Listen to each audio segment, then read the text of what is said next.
സംസ്ഥാനത്ത് അതിതീവ്ര മഴയ്ക്ക് സാധ്യതയെന്ന് കാലാവസ്ഥാ വകുപ്പ്. വയനാട് ജില്ലയിൽ റെഡ് അലർട്ട് പ്രഖ്യാപിച്ചു. 8 ജില്ലകളിൽ ഓറഞ്ച് അലർട്ടാണ്.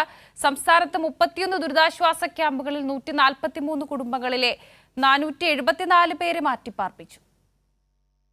മധ്യവടക്കൻ കേരളത്തിൽ മഴ ശക്തമാകും. വയനാട് ജില്ലയിൽ റെഡ് അലർട്ട് പ്രഖ്യാപിച്ചു. 8 ജില്ലകളിൽ ഓറഞ്ച് അലർട്ട്. കാസർഗോഡ്, കണ്ണൂർ, കോഴിക്കോട്, മലപ്പുറം, ഇടുക്കി, എറണാകുളം, കോട്ടയം, പത്തനംതിട്ട ജില്ലകളിലാണ് ഓറഞ്ച് അലർട്ട്. മറ്റെല്ലാ ജില്ലകളിലും യെല്ലോ അലർട്ടാണ്. മലബാർ മേഖലയിലെ ജില്ലകളിൽ മഴ ശക്തമായി തുടരുകയാണ്. കോഴിക്കോട് 36 പേരാണ് ദുരിതാശ്വാസ ക്യാമ്പിൽ കഴിയുന്നത്. താഴ്ന്ന പ്രദേശങ്ങളിൽ വെള്ളം കയറി. വിനോദസഞ്ചാര കേന്ദ്രങ്ങളിൽ പ്രവേശനം വിലക്കിയിട്ടുണ്ട്. വയനാട് നൂൽപ്പുഴയിൽ 4 ദുരിതാശ്വാസ ക്യാമ്പുകൾ ആരംഭിച്ചു.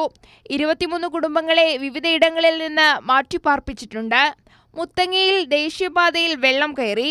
കൽപ്പറ്റ ബൈപ്പാസിലേക്ക് മലമുകളിലെ കുളം തകർന്ന് വെള്ളം ഇരച്ചെത്തിയത് മൂലം ഗതാഗതം സ്തംഭിച്ചു.